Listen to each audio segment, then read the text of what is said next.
So let's see. As always, remember that it's okay to make mistakes. It's better to speak than remain quiet. If you have a question at any point, please stop me and ask me. I need to know what to help with. No one will make fun of you here. The same questions you have, your classmates have too, of course.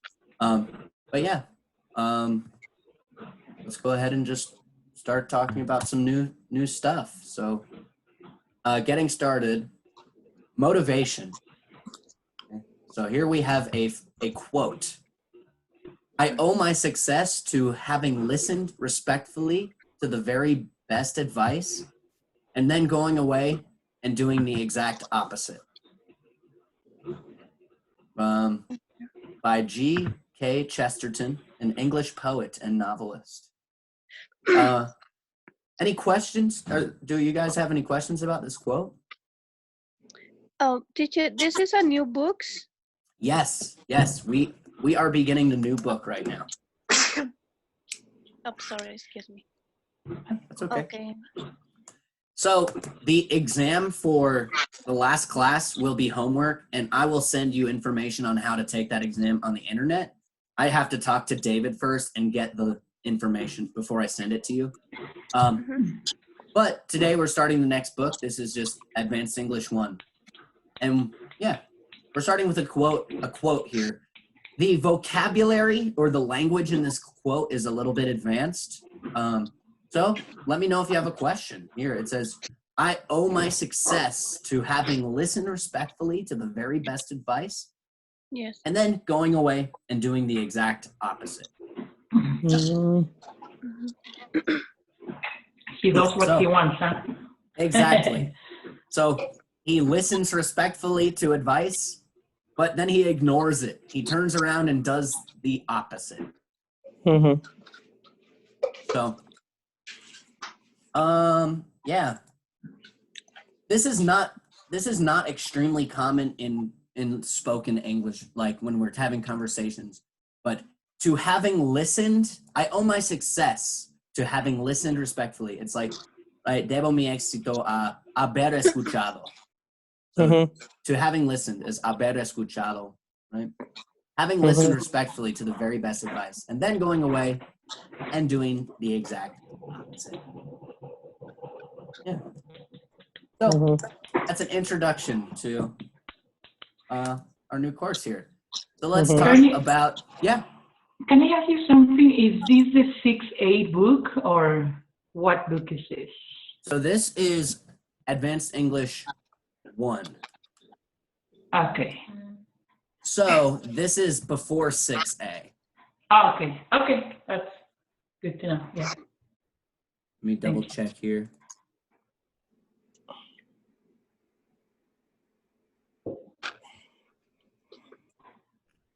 Yeah, this is, yep, it's a different course from 6A. I was just okay, perfect. That's good. Oops. Not that slide. Okay, starting from here. So let's do some reading here. Let's see. Would somebody volunteer to read this first paragraph? I can do it. All right, I want to see it. So, What Motivates You by Anne Patchett, a U.S. novelist. Go ahead. Revenge, it's a terrific motivating force for young creative people, and it certainly kept me going right through to the publication of the first novel. I learned to read late, and as a result, the nuns at my school in Tennessee had me marked down as being somewhere between slow and stupid. They told me for 12 years, and even after, I will caught up and gotten smarter. I was still thought of as dumb. Still thought of. I still thought of as dumb. As dumb. They'll be sorry when they discover I'm a great writer. I will say to myself, in retirement, the single thing they will be the most proud of will be that they had me as a student. Yeah. So the thing that they'll be most proud of will be that they had me as a student. Yeah, they had me, me tenían a mí como estudiante, as a student. Mhm. All right. Yeah, good job. So does anyone have any vocabulary questions or anything, any questions about that paragraph? I do. So for the contractions, I have sometimes a hard time saying like the I'd, Mm-hmm. that one. So can you pronounce those just to make sure? Because sometimes I prefer to use the whole sentence without the Sure. contraction. For example, here it says they taught me for 12 years, and even after I had caught up and gotten smarter, So even after I had caught up, yeah. So I'd say to myself, right? I would say to myself, I'd say to myself, in retirement, the single thing they'll be most proud of will be that they had me as a student. And They'll. Okay, they'll. They'll. Okay. They'll. They'll. let's And I'd, see. right? I say I'd, to myself. they'll. Okay. Mm-hmm. Thank Let you. me think. They'll is just like, let me think of a word. Tail. So tail is cola, right? They'll Mhm. is just it's like tail, but the at the beginning. They'll.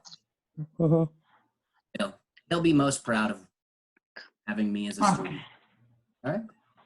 Okay. All right. Teacher, Yeah. excuse me, but what is the mean for the caught up? To catch up. Okay. Catch up. So when you are behind, you need to catch up to So before you were behind, but now you are caught up. That means you are no longer behind. To Mhm. catch up is to get from where you were behind to not being behind. I wonder if there's a better way to explain that. Does that make sense? A little. Catch up is like Ponerse al corriente, ¿no? Si estaba atrasado, como Si estaba ponerse al mismo atrasado. nivel y de todos los demás. That's good. So Okay. you were behind, but now you are up to date. Al corriente, up to date. You are caught up. So Okay. yeah. So she caught up. She was behind, but then she caught up. So she was good. She was current. She was up to date, and she got smarter. But they still thought of her as dumb. Okay. Ernie, in this case, it's I had caught up. It's that's past perfect tense, Yes. right? Yes, that is past perfect. And caught is the same in past and past perfect. Just a Right. question. We know that here in this example, after I had caught up, but then on the part that it's saying, I say to myself. So is that more like I will say to myself? Because that's not even, or I had said, because it's not I had. It's I would. I would, okay. So after I'd caught up is after I had caught up. So that's past perfect, after I had caught up. But I'd say to myself is I would say to myself. So that is something that can be a little confusing. I'd can be I had or I would. Okay. And yeah, like you said, it looked weird because it's say, right? Because if it was I had said to myself, right? I had said to myself, hey, in retirement, they'll be proud that they had me as a student. So it's I had said or I would say, right? So that's how you can tell, is it I had or I would, based on the word after it. So that's a good question. That's a good question because I can mean two different things. Just like how he's can mean he is or he has, right? Mm-hmm. Right, you can say he is hungry, he's hungry, or he has eaten, he's eaten. Those are both he's. So some of our contractions are the same in English, and it can get a little confusing. But especially the present perfect, past perfect, I think for me they are the most difficult tenses, especially for the past participle verbs that you have to act. Right, because some of them change in different ways. Some of them are the same as the past tense. So really, you just have to memorize a lot of individual irregular words. But once you do that, it's pretty simple. But it's just a matter of a lot of memorization along the way. But, And practice, because even English speakers, sometimes they don't use the verbs in past participle that often, and there are some verbs that sometimes they struggle a little bit when they have to use them. Or they say them incorrectly. Yeah, even native speakers will use the wrong one sometimes. Yeah. And like, as a person who has studied English, I could look at them and say like, oh, that's technically incorrect. But it makes sense. And it's, language exists for communication. And if we all understand each other, there's really not a problem. But there are certain rules we need to pay attention to at the same time. Interesting. Yeah, but this is actually really good. I'm glad that we are moving up to a different level. Yeah, and seeing more, like, just seeing more vocabulary and practicing reading and stuff. So, yeah, I think it's good. So can you read the rest of this paragraph, Marcy, or this next paragraph? Yes, sure. And so it continued right through into the workplace where in my first teaching job after leaving graduate school, the male head of the department will come to me whenever the secretarial staff were off. Type this up for me, will you, Anne? He'd said habitually. Or how do you say that word? Habitually. Habitually. One day I will think, gritting my teeth one day. Like doing this, gritting my teeth. Like gritting my teeth, like rubbing them together. So one day I would think, gritting her teeth, one day, she's thinking about her revenge and gritting her teeth together. So, yeah, grit your teeth together. Yeah, interesting. To grit your teeth, apretar los dientes, o algo así. All right, good. Yeah, so any questions about that last paragraph, that last section?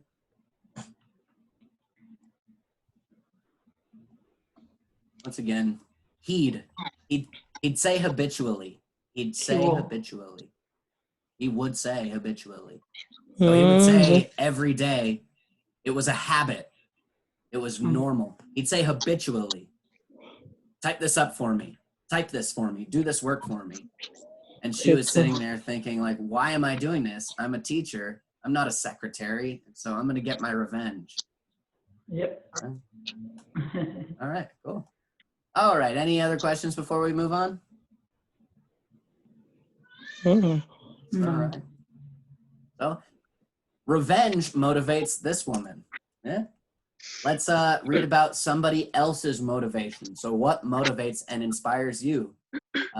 John Malkovich, a U.S. actor, producer, and director. Okay. Roselia, could you read this paragraph? Yes. There must have been something unique, or at least different about me as a boy. Because I recall it would sometimes amuse my brother and his friends to throw cans at me.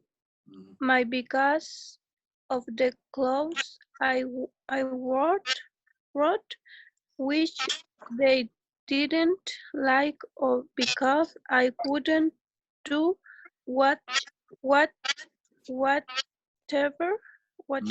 it was they wanted me to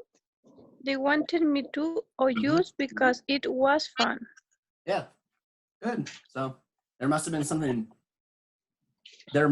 been something unique, or at least different about me as a boy. Unique is very close to the word in Spanish, right? Único. Único. Yeah. So, So, Ernie, I have a question for Amuse. Because Amuse. I know, when I was in this sentence, I will see it like surprise my brother and I, but I don't know. Amuse comes maybe from, I can relate it to amusement park, like a place that you go and have fun, right? Exactly. So that's a good way to think about it. To amuse is entertain, right? Okay. Or to have fun. So, but you can think of it as like entretener there. Like it would sometimes amuse my brother. It would entertain my brother and his friends to throw cans at me, right? So it would be fun for my brother and his friends to throw cans at me. It would be fun. It would entertain them. Those are different ways you can think about the word amuse. But yeah, like an amusement park. You go there to have fun. But here we're talking about kids bullying someone, but that's what they do for fun. All right. Any other questions about that paragraph? No. All right. Yeah, let's continue. Rosalia, can you read the second paragraph? Me too again. Yeah, you did a great job. Let's keep practicing. Okay, but begin difference is fine. It was my father who encouraged me in the encouraged me in the nothing that I alone I am responsible for my own life, for what I do and don't do, for my opinions and beliefs, and it is proved to be a great success of traits. So it is proved. It has proved. It's right? proved to be a great success. A great source. Source of stress. I'm often asked if I read and take notice of critics, which ones. Those who love the work, who hate it, or are different. As a director, as in life, you have to know your one mean and prepare to stick to your guns. Yeah. All right. So as a director, as in life, you have to know your own mind, tu propia mente. You have to know your own mind and be prepared to stick to your guns. That means don't change your beliefs. To stick to your guns is to stay with your beliefs. Don't let other people change your beliefs. To stick to your guns. That's an expression. So, yeah, good job. Thank you for reading. That's some more advanced vocabulary and sentence structure. So it's a little bit tricky. It's a little bit difficult at times. Yeah, what is the mean for sources? A great source of strength is a source is fuente. Okay. A great source of strength. Un gran fuente, un muy buen fuente de fortaleza. Great source. And it's proved to be, it's like, se ha probado o mostrado que es un gran fuente de fortaleza. It's proved to be. Es por pruebas, es probado a ser. Una prueba, Ernie? Okay. Yeah. On the second line that it's saying, after it was my father who encouraged me in the notion, I guess, that I alone am responsible. like he's making his emphasis like it's my responsibility. I and I alone, right? Okay. Like yo and yo solo. Ay, okay. Right? It was Soy my el único father. responsable de mi vida. Yeah, exactly. Uh-huh, For my own life. Yeah. uh-huh. So, yeah, being different is fine. It was my father who encouraged me, me incentivó, me animó, o me motivó, who encouraged me in the notion that I and I alone am responsible for my own life, for what I do and don't do, for my opinions and beliefs. And it's proved to be a great source of strength. All right. I'm often asked if I read and take notice of critics. Well, which ones? Which critics? Those who love the work, who hate it, or are indifferent? Yeah, as a director, as in life, you have to know your own mind and be prepared to stick to your guns. Okay. Cool. This is good though. Yeah. Yeah, this is some good vocabulary. It's good reading exercises. So we learn a little bit of vocabulary and we get to practice some different tenses, some different verbs. Any questions before we continue?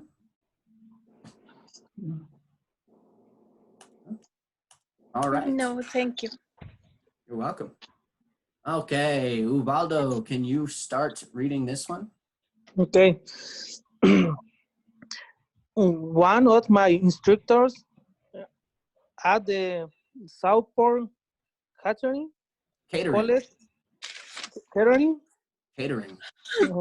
College, New Anton, okay, Adelman. Yeah. The chef at the Savoy. Sure. It's a restaurant. And It's the name of a restaurant. recommend me to him. I was very nervous about leaving my comfort zone and coming to London. I was a learner who, how I can pronounce this word? Hood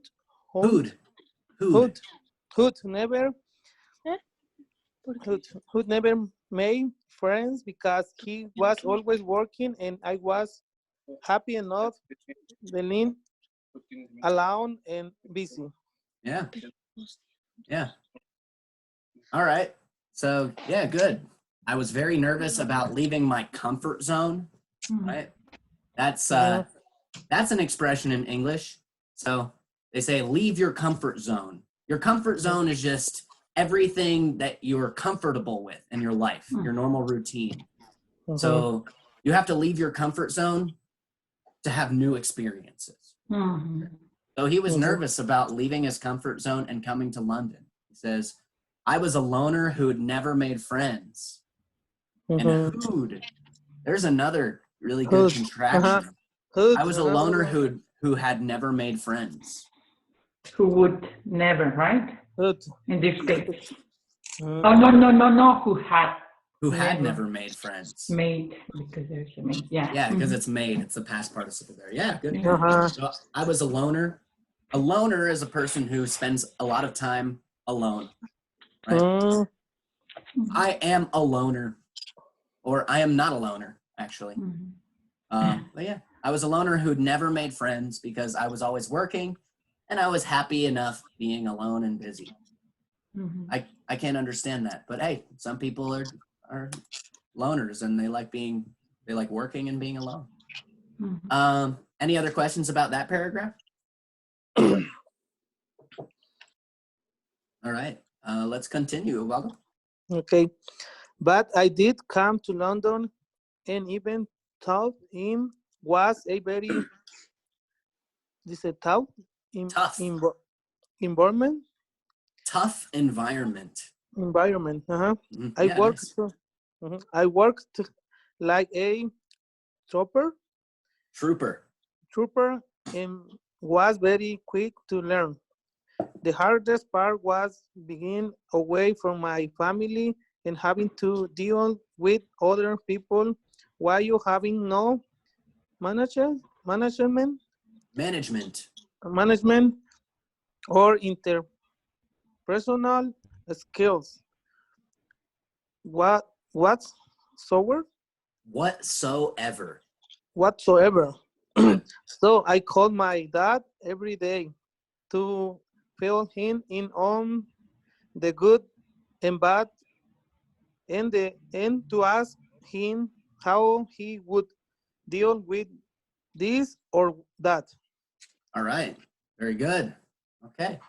So we do have some highlighted words here. So, but I did come to London, and even though it was a very tough environment, I worked like a trooper. Trooper. That just means I worked really hard.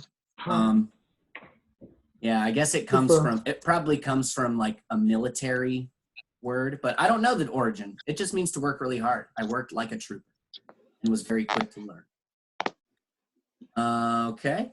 Another word, that one here, whatsoever.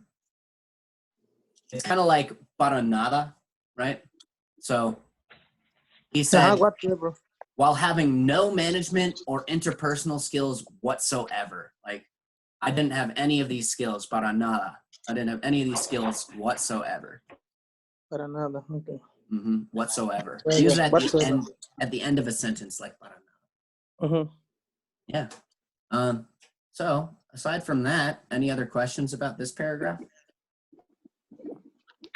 When he's talking about the idiom to fill him in about his dad. So it's not that he's filming him like in a video, I guess. Asking him for advice. Or so it's not film like a movie. It's fill like llenar. Right? Okay. To fill him in is to tell him, like, to get him up to date on the information. So basically, I called my dad every day to fill him in on the good and bad, just to tell him the good and bad. But to fill someone in is to give them the information they're expecting, right? To fill them with the information, right? Like we have a meeting at 3:00. I'll fill you in on the details at 2. Right? Okay. He said he would fill me in later. I don't know what's going on, but he said he would fill me in later. He would tell me. It's basically to tell me information that I'm expecting to receive.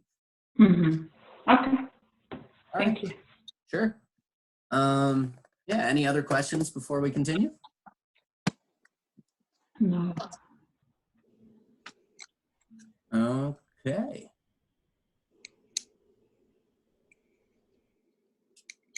And I'll read this one. So this is Paulo Coelho, a Brazilian writer. Okay. He's good. Okay. You don't know him? Yeah, no, I don't know him. Okay.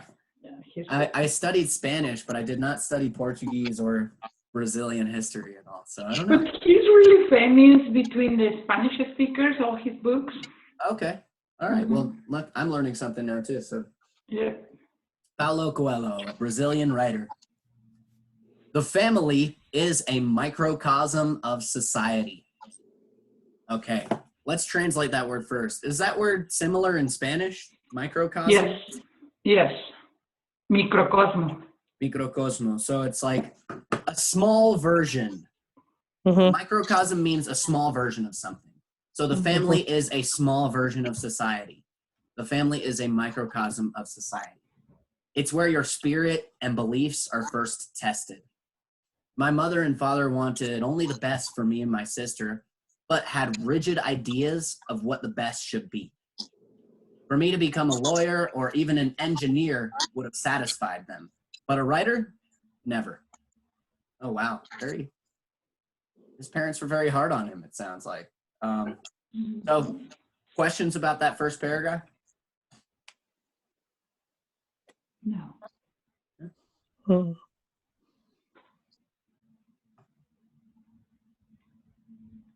right. Okay. Yeah. I'll read the second paragraph now. So, I was a determined and rebellious kid, though.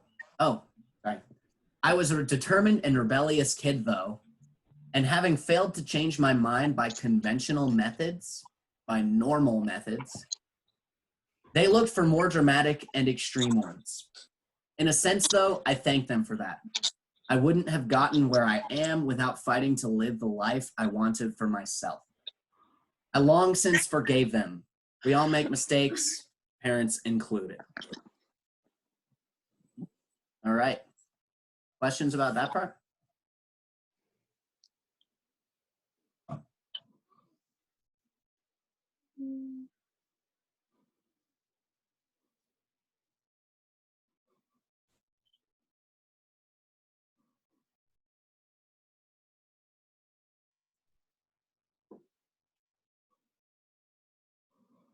Nonsense.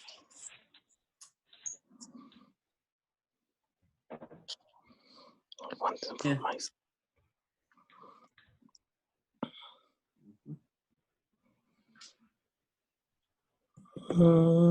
Yeah.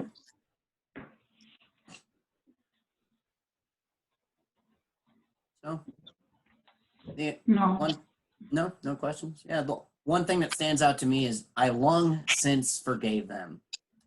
That means I forgave them a long time ago. Mhm. I long since forgave them.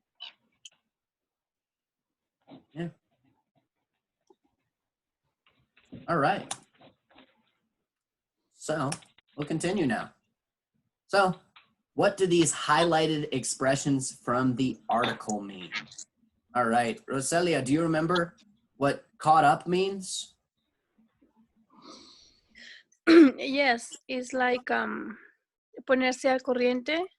Yeah. Yep, good. You were behind, but now you are not behind. You are caught up. Yeah, good. All right. Marcia, what about gritting my teeth? Doing this because I guess you want to say something because maybe you are not agree with the situation, but you better put your Yeah. teeth together and shut up. You know? Yep. And Yep, exactly. Yeah, it's you're grinding your teeth together like angrily or nervously. Yeah. All right, Ubaldo. Know your own mind. Es como conocer tu mente, you know. Yeah. Your own mind. Understand yourself. Ajá. Entender. Know your own mind. Understand yourself. Understand this, ajá. All right. Okay. Roselia, do you remember stick to your guns? That one's a little bit harder than the others. No, I don't remember that. Just stick to your guns. Does anybody remember what that one means? yes. Yeah. What was it, Marcia? More like to follow what you believe, or like if they told you like one way and you believe that way, follow what you believe. No, don't let other people change your belief. That's good. Yeah. Follow what you believe, and don't let other people change your beliefs. That's good. You got to stick to your guns. And stick here is like pegar. Pegarse a tus armas. Pistolas. Yeah, pegarse a tus pistolas. Stick to your guns. So I guess it comes from, I don't know, the Old West, where you would just, if people try to change your mind, nope, your guns change their mind. All It's right. like siguiendo lo que tú crees, no lo que creen los demás. Sort of, but it's more like no deja que los otros cambien tus creencias. Yeah. Decía que hicieras lo contrario. The opposite. Yeah, they want you to do the opposite, but no, you know it's best to stand by what you believe. Right? Stand by what you believe. Stick to your guns. Yeah. All right. Ubaldo, what is a comfort zone? Comfort zone.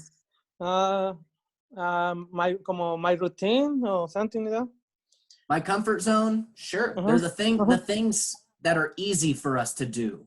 Mm-hmm. because they're part of our routine. It's part of our normal life. We are comfortable with these things. Uh-huh. Like, so my comfort zone, let's see, some people would say you have to go out of your comfort zone to meet new people. You have to go, like, if you want to find a girlfriend or something, you have to leave your comfort zone. You need to do different things. Do different things and put yourself in situations that make you nervous or uncomfortable. But the reason you do that is to have a new experience, right? So sometimes you have to leave your comfort zone. Right? All right. Like a trooper, Marcia, like a trooper. So, I mean, you said that it's like working really hard. Or, yeah, it's basically working Como the hash, like a trooper. Yeah, working like a trooper. And I guess I think people in the military used to be called troopers in England or something. If you watch Star Wars, the guys in the white suits are called stormtroopers. So, like a trooper, really hard. Made me think of Star Wars. All right. To fill someone in, Rosalia. To fill someone in. What does that mean? I don't know. So it's talking about information, right? So like getting the details someone else. To give someone else details. Yeah. To fill him in is to give him details. Right? So like I want to hear about that. Fill me in later. All right. Marcia, a microcosm of society. So like the small part of a big part. I mean, or the smallest part. The smallest. It's like a small version of something. So like, so they said family is a microcosm of society. So like, it represents society on a small scale. So yeah, that's good. It's like a smaller version. Okay. And last one, Ubaldo, by conventional methods. Entonces, this one, see, I don't have an idea exactly. Sure. Conventional methods. Conventional just means normal. Normal? By the usual. So that means by the usual methods or by the normal methods. By the usual. Things that are conventional are the normal way of doing things, right? So this was from the Brazilian writer who said his parents tried to raise him with conventional methods. The usual, the expected, or the normal methods within society. Okay, the normal. Yeah, or the normal way. By conventional methods, the normal way. The normal way, okay. Yeah. So there's some good vocabulary in there. Let's see. All right. Yeah, any questions about these before we continue? Just, could you please say again, it's gritting my teeth? Gritting my teeth. Gritting my teeth. I am gritting my teeth. Yep. Thinking about my revenge. Okay, and my computer froze. So, I have to close the meeting really quickly, but it will be open again in 10 seconds, okay? So, please join the meeting again in 10 seconds. Literally 10 seconds, okay? Perfect, thank you. Okay, thanks guys. Sorry about that. One sec. Oh. Did it start working? No, it stopped working again.